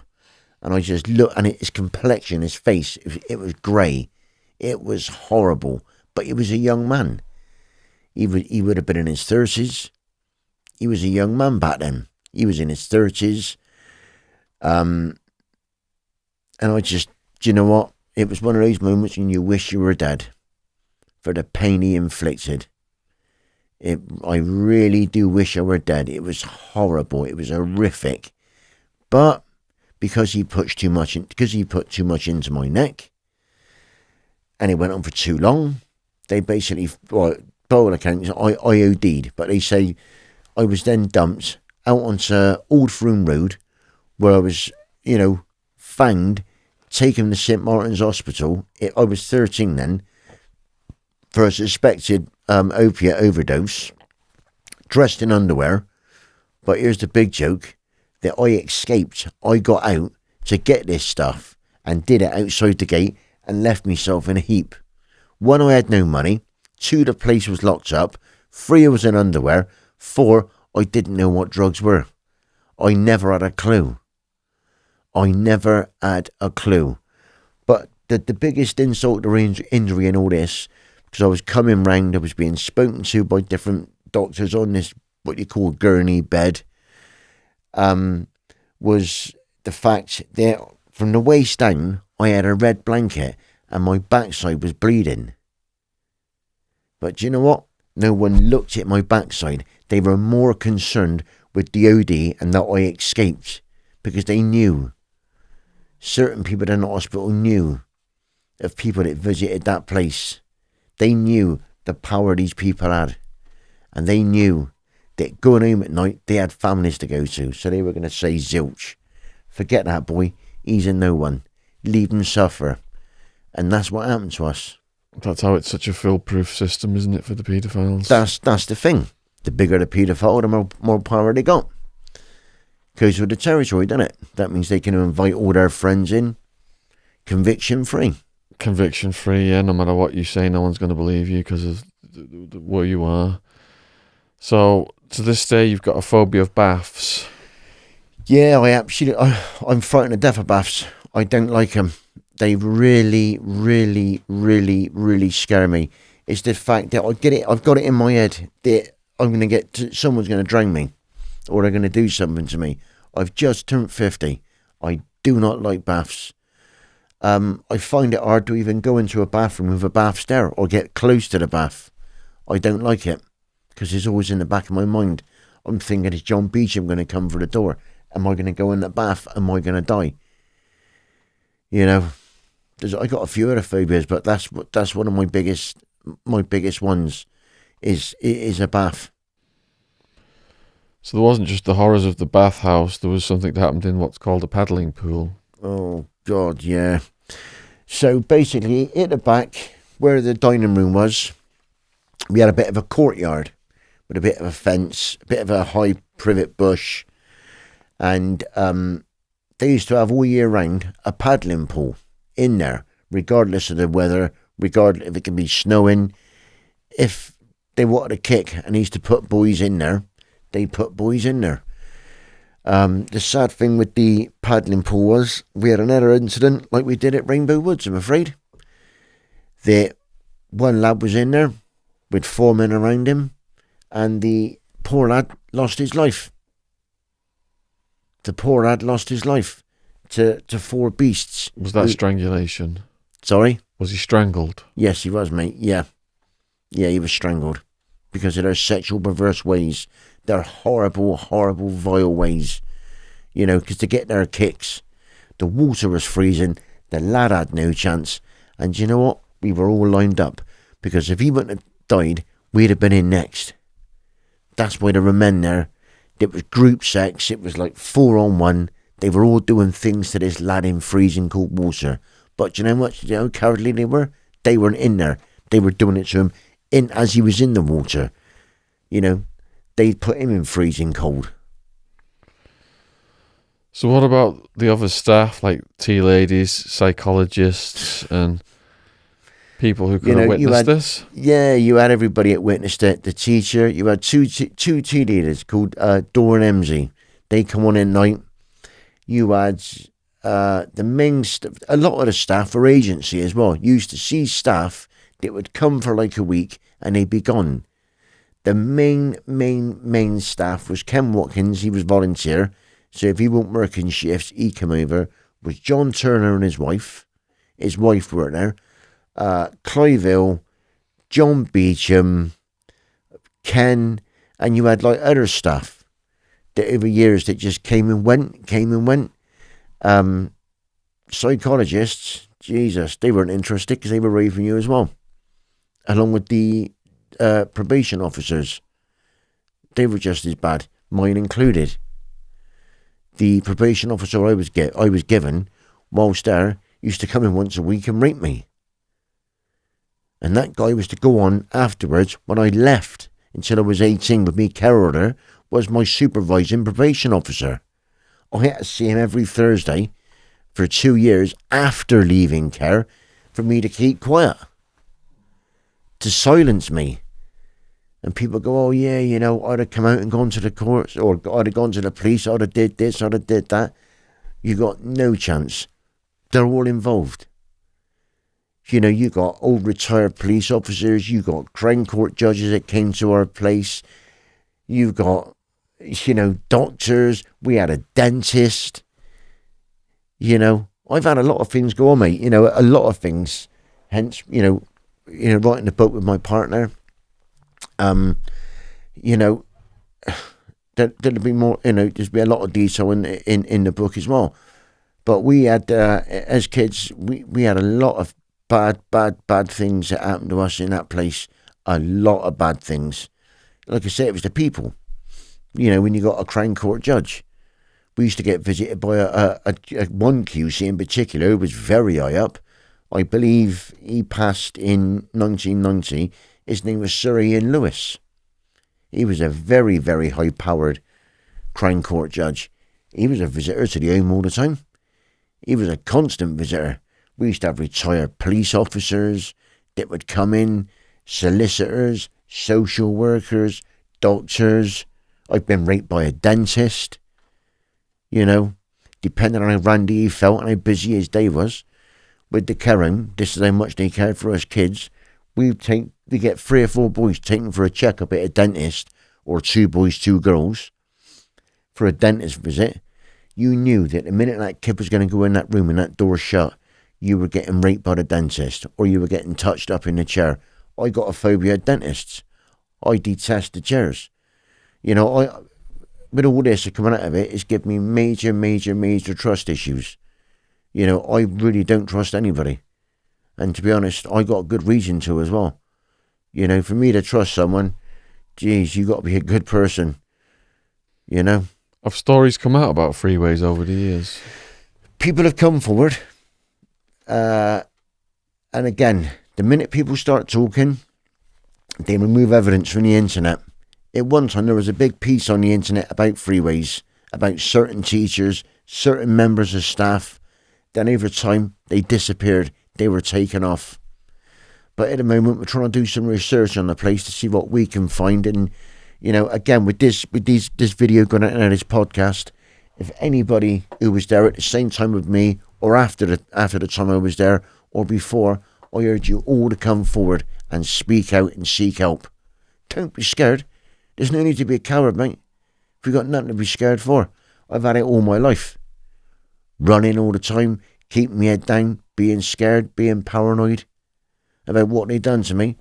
But it's about time we stopped. We need to stand up now to ourselves. So if people want to come forward, then we're going to put your contact information below this video. Yeah. I'll be, you know, contact viable, you know, either Facebook or, I think my partner's going to do an email or some sort of page that people can, you know, contact us and offer us, you know, give us their information and what they know so we can get it aired and shared and try and get, you know, before it's too late, because we're a dying breed now. You know, and so are they, because they're a bit older than us, these paedophiles. Not many are left, but they're still around. They still got family. You know? So if you're watching this and you've been involved, you were a victim, or you know information from that era, go down in the description box and contact Darren, and let's get more evidence out there about this stuff so we can...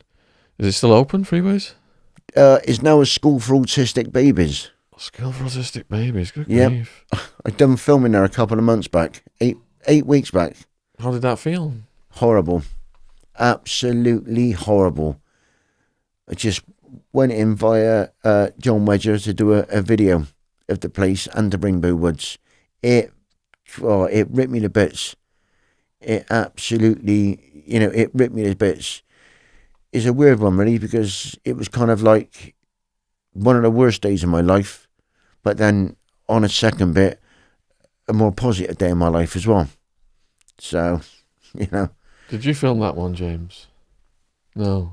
No, we just filmed in London. In London. I've got the video of it. Have you put it online? I think it's on John Wedger's. See if John let us put a little bit in here then, just so we can show people what it looks like. Because there was like kids' toys around, babies, prams, and it was seeing the prams and stuff, and seeing the sign for autistic children, autistic babies, just ripped me to bits. So you got a home where like such brutality and people have died in the home or outside the home, and certain VIPs that have come to the home, and yet now is a place for autistic kids. So the abuse was so prevalent and so casual that you walked in when Beecham was raping a female resident, and he just smiled at you as if there's nothing, no one was going to stop this. Yeah, Debbie Urch. Yeah, she was being raped by Clive Hill and John Beecham in the boot room. I remember that. I think I was coming from outside. I was coming in past the office. Because every time you went in, if you used to want to dart past the office, because if you didn't, you'd get pulled in. So you kind of, as I went past the office, I heard like a whimpering and like someone crying in the boot room. As I opened the door, they were raping her.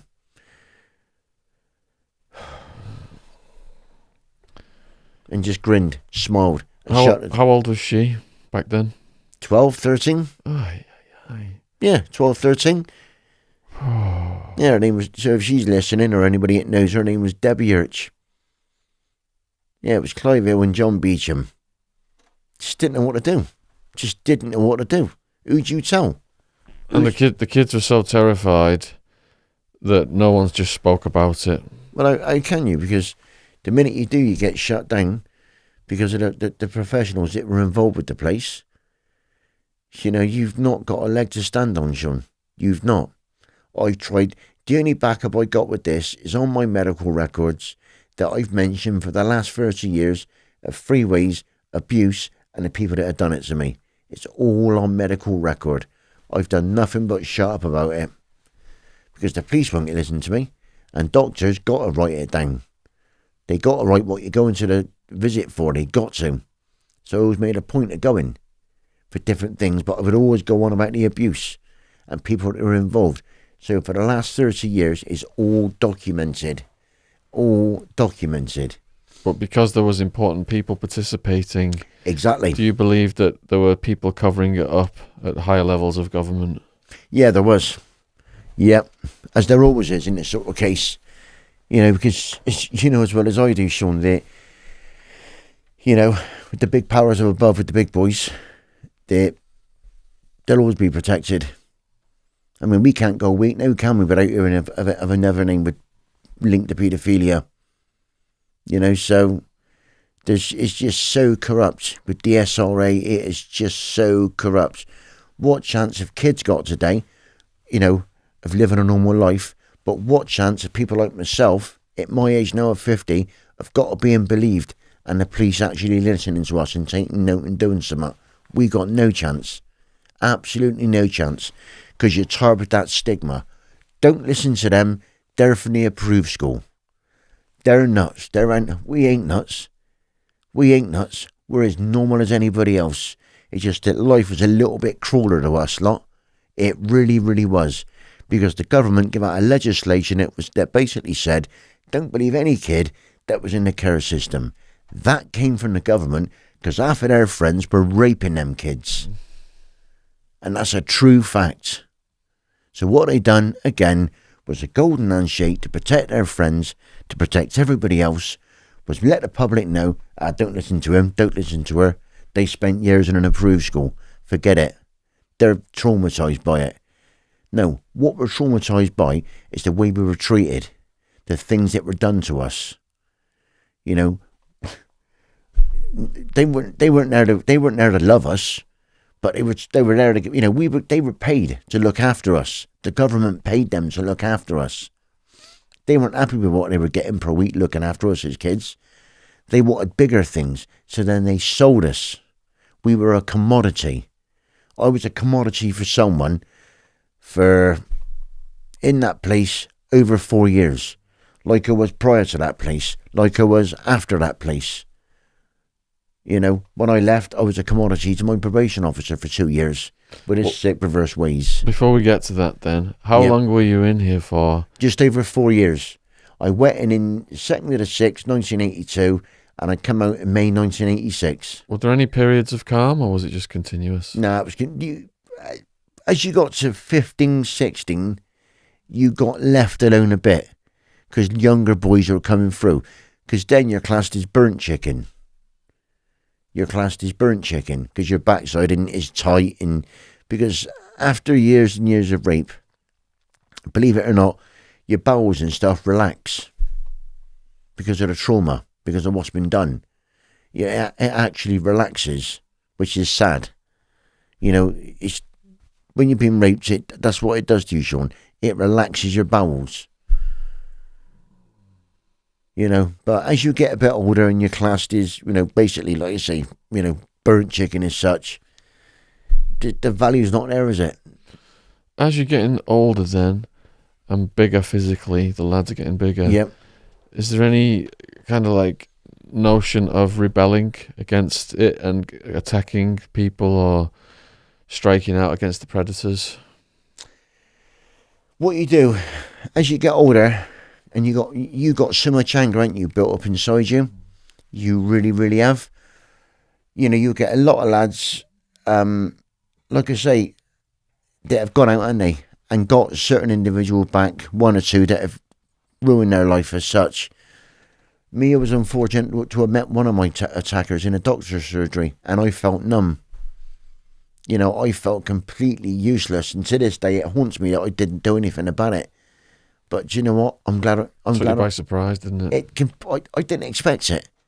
You know, you don't go out, do you, looking every day to think, right, was it him that raped me? Was it him that raped me?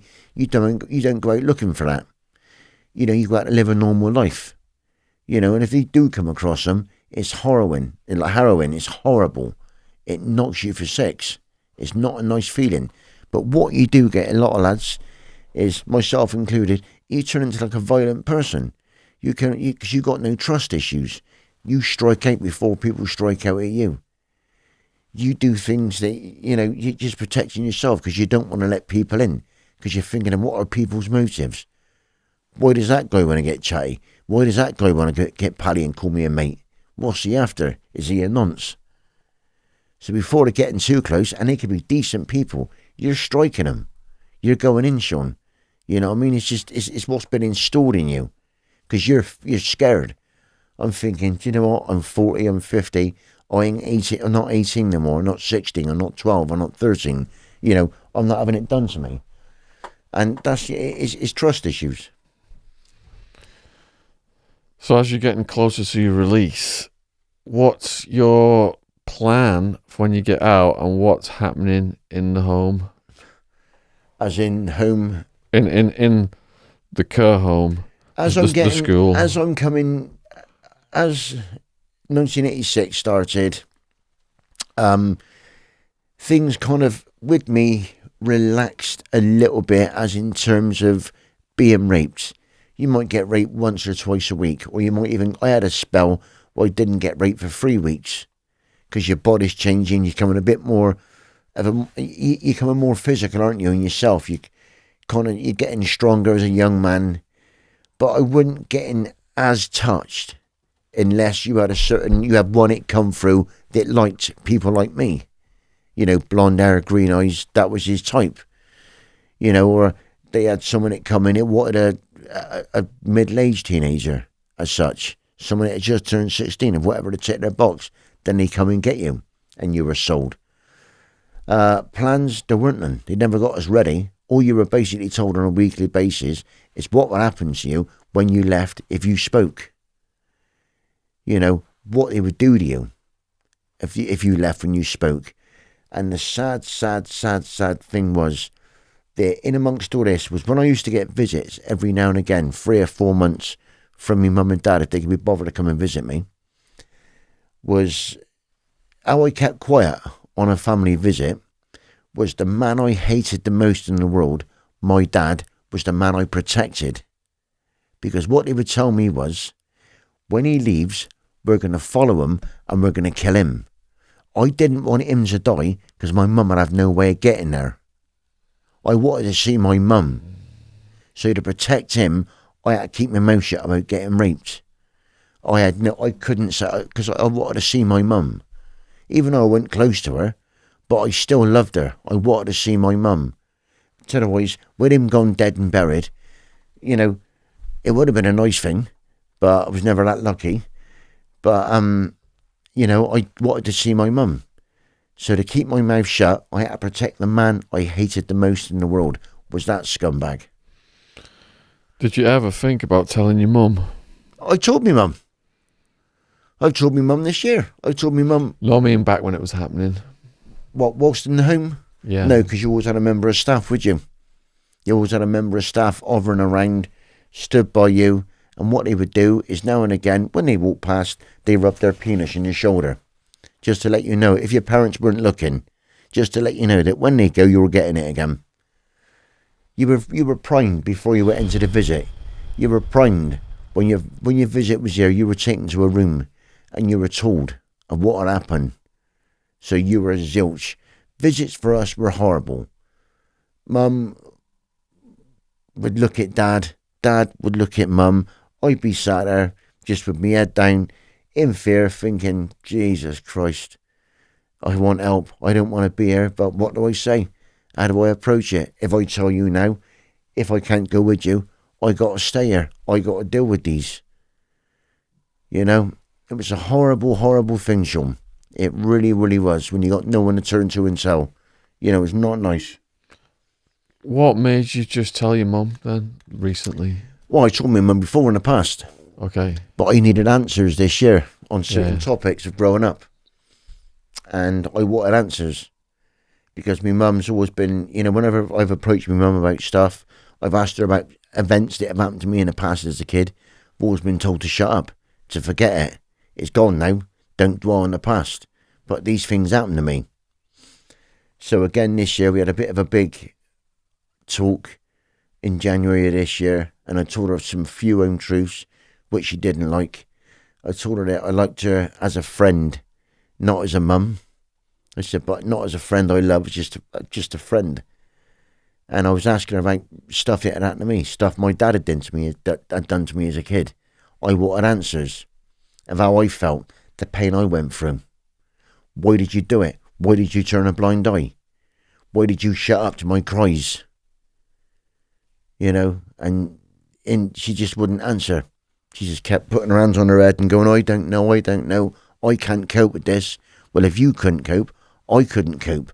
But somehow I've managed to. And again, I opened up about care. She didn't like it. But like I said to her, you know, stuff that happened to care also happened elsewhere. You know, I want answers, and she couldn't answer me.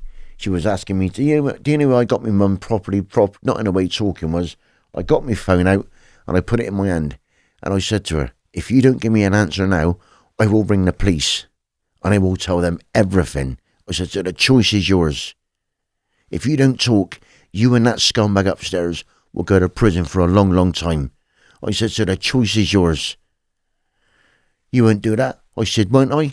Watch me. I said, you know, excuse the pun, I said, fucking watch me.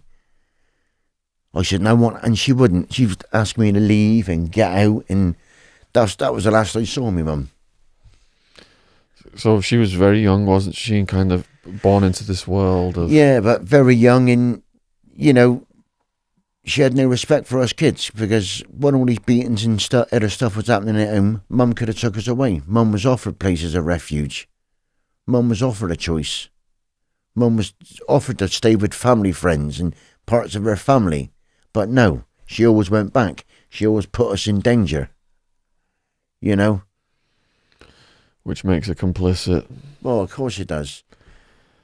So the night before you were set to leave Freeways, after there'd been a lull in the abuse, they had plans for you. They had big plans for me. The night before I was due to be released, I went to bed. I couldn't switch off because I didn't really know what I was going out to. I knew I was going home, but to what I didn't know were things going to still be the same. Was I still going to walk back into a house where there was abuse going on there? You know, was I still... I didn't... My head was completely and utterly fried. I just had 4 and a bit years of this. I didn't know what I was going out to. All I knew was that one thing was for certain, that every week I'd have to see Eric Pierce, who was a resident of the house of where we were. He was a part-time judge. He was my probation officer, and he also did psychology, and he also raped us kids. So the night before I was to leave, I was again heavily, heavily raped by John Beecham and a couple of staff members, just for, like, you know, a going away present. Just to let me know on my last night that this ain't over. This ain't over. Like the next morning, I was reminded about the night prior, but don't forget, when you leave, you've got to see Eric Pierce. And we will have you back here until you're 18, because back then he could do care orders until you were 18. Until you're 18. And if you do come back, you won't be going home. And that assault was done in front of the other lads in the dormitory? Yeah, in the dormitory. That's, anybody who was leaving always got raped in front of all of us. Everybody. That was scare tactics. Everybody it was going got raped in front of us. Everybody. That was just scare tactics. That was always the way it was done. That's how they scared us kids. It was scare tactics. They always did that. Always. What happened with the probation officer who supposed to take you home? His name, again, Eric Pierce. I had to see him once a week on a Thursday. When I would go to his office, he would then sit in his chair, rub himself up, or if he brought a friend with him, I'd be raped by him and his friend. But again, I was always told, don't forget, you're 16. We can still get you for another 2 years. You can still go back until you're 18. Choice is yours. Shut up and like it, or open your mouth and you will die. But Pierce did get caught and go to prison. He did. I think he got done, if I was right, he got done a couple of times. Not just once. He got out and got done again. Because he was one of them and got done on historic crimes in Bristol for boys. But again, because his case was going to court, some of ours was too late to be added on to even the TICs. They wouldn't do it. They said it was too late.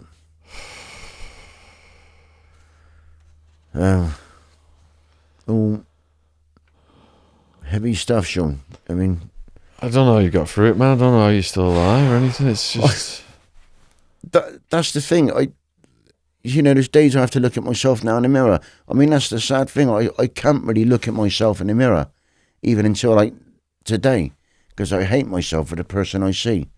I absolutely hate I hate me because of what was done with me. I feel dirty. I feel used. I feel abused. I cannot, I don't love me as a person. I hate me as a person because of what was done to me. I absolutely hate myself. I just feel cheated. It's horrible. It really, really is. There's days I have to question of how I got through it myself. It's not always been easy. There have been times I tried taking my own life where I couldn't cope. I ain't got no shame in that. I couldn't cope.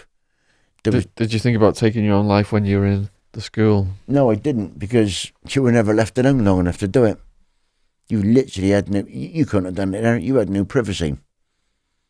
You're a commodity. Were you able to make friends with anyone in there, any of the other kids? Yeah, I made pals with a chap called Anthony Lugo. We've had one lady who's contacted John Wedger as regards to John Wedger got her details as regards to her husband being in freeways, and she says that he's a complete and utter mess. That he can't talk about the place without getting violent, or he don't want to talk about the place. It drives him mad. He gets violent. He has outbursts. He's an alcoholic. He's a drug abuser. Again, so is the chap who's the only one surviving with me at the moment. He's in a mess. He's on Class A drugs. He's an alcoholic. He don't want to live. His life's a mess. But I've just chose it to try and make something positive of every day. I've had no choice. I've had to make good of what I got at the moment. Did a lot of the kids who went through this get into crime and addiction and then ended up dead? Well, that's what happens, because with crime comes addiction. With addiction becomes death. Because they're always chasing a dragon. They're always trying to get that higher buzz to escape the pain. That's the thing, because people, put kids in a sort of stigma, don't they? They go, oh yeah, he's out of control because of this. But they've never really stopped, have you, to talk to the kid. They've never really asked, young John from down the road, 2 doors down, what the problem is, and what really is going through his nut. How you feeling, mate? What made you be this? I like doing it now and again, because you find out who the real kid is, and you actually learn some own truths about what they've been through. Then you can understand. But yeah, that's what happens. They mess with drugs, and they do. In some ways, it's an easy way out. It helps you forget the nightmares, the sleepless nights, the not being able to eat, the hating yourself, the not being able to trust no one. It took me up until now 50 years to trust the first ever person in my life. 50 years, Shaun. And I've literally, it's been the last 7 weeks that she's the first person I trust. I believe what she says. It's so hard. It really is. But after all that time, I've had someone come to me who I can actually, hold and not feel dirty or not think, of what's their motives, what's going through their brain.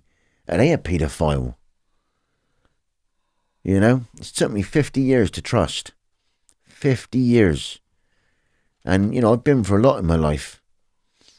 I've got a daughter and stuff. I've got a son who I lost. You lost your son? Yeah, mate. Yeah. What circumstances? Motorbike accident. Oh, jeez. Yeah. So, yeah, it's been tough. It's been tough. It's not been easy. It's been tough. So, yeah.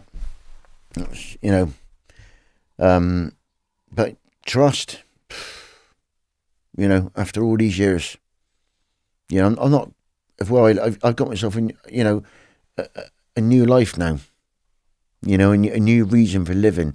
I got a reason to wake up in the mornings now. And you know what? It's a pretty good one, but it's not always been that way. I still get bad nightmares most nights, and I really, really do. I still think of a lot of things. I'm lucky that I'm with someone who lets me talk, who lets me talk from deep down inside. She doesn't stop me. She listens to my every word, and she's there for me, And that's that. I never thought that'd happen in my life after what I've been through with my life. Just didn't think it was possible, Trust, that's something you just can't earn, can you? It's after going through this, my brain can't even comprehend what you've just been through and how you must view the world and view other people, and how your sixth sense must be up about people trying to take advantage of you, and it's just absolutely flabbergasting. So it's great that you've reached this point in your life now. That's the thing of where I am now, Shaun. Like I said, I've met someone. She's fantastic. She ticks all my boxes. But I trust her. You know, I actually trust this person. And, you know, she's out of my eyes. You know, she's become my soulmate, my best mate, my forever friend. You know, but she lets me talk from the heart. She listens. She doesn't judge me. She doesn't judge my past. And she's the one that tells me every day not to hate myself. That because they've done this to you, don't let them ruin it. Don't let them ruin you. And she's right. Did you, when you was a kid, start to think, this is my fault then? Yeah. Yeah. Yeah, I did. Yeah, I did. That I did from when I was a very young kid. Thought, this is my fault. There must be something about me. That I've did it. I've let off some sort of smoke signal. But it wasn't. It's because I was a young kid. I was vulnerable. I had no one to turn to. I had nowhere to go. Nowhere to run. And that was it. I was an open target. I was a commodity. I was a selling point. And, you know, I had nowhere to go, mate. I had no one to listen. No one was interested. No one was there. You know, it's a bit like today. I mean, if people, what makes you open your eyes a lot more again with this, is that people think that because the majority of care homes and approved schools are closed and, you know, are gone, there are still some in the community. You've got a thing now called fostering. It's rife in foster homes. It really, really is rife in foster homes. And it's a proven fact. The only thing with the foster home is like looking at a car on Google or looking at a car, I don't know, on Auto Trader. You can pick the kids you want to have stay with you. And it's true. And it happens. There's a thing called Google. All you got to do is go in your search engine, look at kids that are in the system, and hear their stories. You know, that's the sad, sad thing. And that's what I say at the moment. It's because even though me and you are sat here now, around the world, at this very, very moment around the world, there is some poor boy and some poor young girl who are about to, or have been, or going to be raped because of the time differences around the world. This thing doesn't stop. It doesn't have a switch. It says turn off at 10 until 4 in the morning to give their bodies a rest. It doesn't care about that, mate. You know, I urge anybody at this precise moment in time that if you're watching this video, hit like, hit share, tell your friends, tell the world. If we can stop it, we can stop it together. I can't do it on my own. I need backing. I need help. I need people to reach out. Talk to people. Don't just switch the video off and think, oh, that was great, what a poor bloke. I know, I've been through it. But we need to raise awareness. We need to share. We need to talk to people. We need to listen to kids' stories because it happens, mate. It's going to happen in 10 minutes' time. It's never going to stop. You've got all these big names that are coming out now that have been linked to it. You know? That's the killer. I'm sat here with big names and I got to keep me gob shut. So like I said earlier, people go down in the description box and check on Darren's links and reach out to him and contact him, especially if you've got information about freeways. Was there a time at freeways that you thought you were going to die? Yeah, there was. More or less every week. Every week? Yeah, every week. There was every week I thought I was going to die. To be honest, Shaun, when I was taken to either the TV room, Rainbow Woods, the stable, the pool room, out in the grounds, Ken Watkins we had a rope swing made up. Ken Watkins had a rope thing with a rope swing where he'd like to tie your hands to the rope swing like a chair, hold you up with your legs and bring men to swing you. So him and his friends could rape you. You know, every time someone inserted their penis into where it wasn't fucking wanted, that's when I thought I'd die. So I didn't know when it was going to stop. I didn't know what was going through their brains. I don't know what their intentions is. What choice have I got? You know, I'm being raped. I'm being beat. I'm being everything you can think of. I'm living proof, mate. I'm here. I'm the one that's still got to carry the pain. It's horrible, Shaun. It destroys your soul. Do it at night. That's why I still have nightmares. Why do you think these paedophiles exist? What motivates them? What's going on in their minds? Well, one, they got big backing because it's such a big business, isn't it? It was a money spinner, was it then? You got to think. They say that the adult sex industry on young kids is a multi-billion thing. It's not like a small load. It's massive. It's people that are in high professional jobs, or VIPs, or celebrities. They got everything they wanted in life. But what they got is never enough. But ain't it strange? They always know of a foster family or a little care home. They got people like little Darren was. When they can just come along, pay their fare, ruin that boy's life. Not a care in the world. Not a care. We just had to be like little rag dolls and be drained and be pissed on, be spat on, be bit, be whipped, be abused. Then he want to fire you out in the road at fucking 16 as if there's nothing wrong with you. Go on then, fuck off, you've had your fun, on to your next, and they wonder why you go off the rails. They wonder why you're wired to the moon. Well, excuse me, I've just been raped for 4 years. Oh, did you get any counselling? Yeah, I got counselling. Yeah, what was it? Well, I got raped in front of all the kids the night before I left and was told the next morning to shut my mouth because I'll be back. Yeah, that's counselling.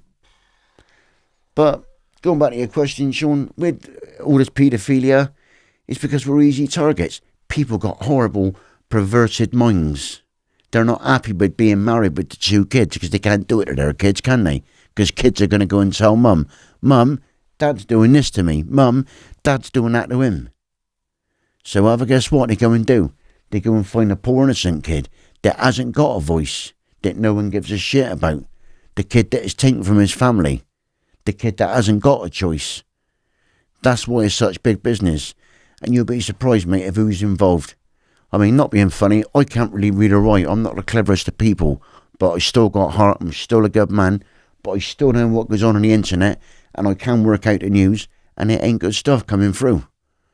There's not a day goes by when you're about Ghislaine Maxwell or a certain member of a certain family with his dirty little antics. They're all out there. The names of the celeb worlds, they used to visit us in freeways. They used to visit us. I'd love to say who they are. I'd love to. Because you know what? Some of those are still living. Just like me. They need to be brought to justice. They really, really do. I've got judges. I've got a VIP. I've got celebrities that came. Lord Bath. The home was owned by Lord Bath. You know who Lord Bath is? You don't know who Lord Bath is? Okay, so Lord Bath did own Longleat House. It's a place called Longleat Safari Park. He owned where we lived. He was a regular visitor to our place at night. He had lovely little tenants, his mind. But what was to hurt with Lord Bath was, day after raping you, he'd be in the barn with his kids. Go into his kids, oh look, there's Darren. Don't talk to Darren, Darren's strange. So he had to put me head down and walk away. Darren was only strange because that kid's dad raped me the night prior. You're all familiar with the Bishop Peter Bowles. You know who that is? Yeah, another visitor to freeways. He used to come to freeways. I've been raped by him, so have every other lad. But, luckily for the Bishop Peter Bowles, he had a good friend who got him off with stuff. So there was cases against him? Yeah, he was convicted and everything. Just Google. He's not long come out of prison. They just give him a slap on the wrist? Because of who he is. Because of who you're pals with. If you're pals with the right people and you're a paedophile, you're laughing. You said it's a multi-million dollar business then. Did they video the kids and sell videos and stuff like that? Did you see any of that going on? I didn't, but I did hear of it. Yeah. I did hear of it. I was really, really, really pally with a chap called Nick, who I was in care with, who took his life a couple of years ago, a few years back. And he did mention that he was in the video. So, hence taking his life. Not because of that, because of other circumstances as well, but he did come across it. So your story then is so long. We've only done the early years now. Yeah. This is just part one. We're gonna have you come back to do the second part. Do you want to tell the viewers what you're going to talk about in the second part, please? Yeah, so I'm coming back with Shaun next week. I'm going to talk about the leaving care, my life for crime, life of going into organised crime, and the prison years, and of what I went through in prison from Borstal, DC, right the way through to the dispersal system. Again, you know, it's made me of who I am. You know, it really, really has. It made me of who I am. But again, they're interesting because they're what drove the boy to become a beast. For a beast to become an animal. Then, at the end of it, I found me again. You know, thank God. But yes, it's going to be very interesting. That's another good story, and some very good things are going to hit up on that. And what do you want to say to the people watching this part 1? Again, to the people that are watching part 1, again, I urge you, please, please, don't hit like, don't just hit share, tell the world, please raise awareness, Shaun. They need to do something about it.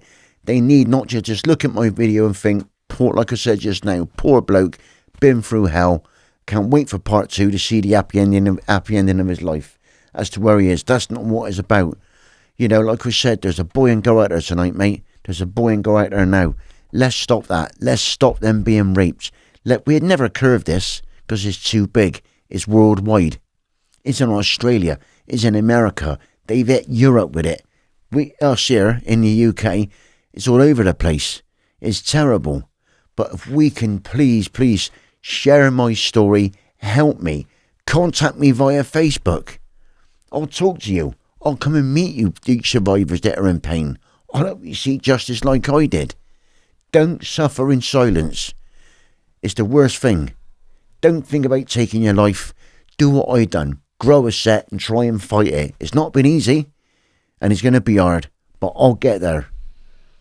So, great message to finish on then. A truly harrowing story.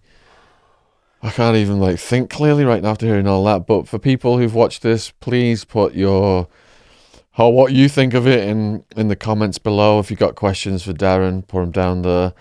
Like I said, please click down on his stuff, reach out to him, support him, what he's doing. Very important mission here. And, huge thank you to everyone out there watching this video.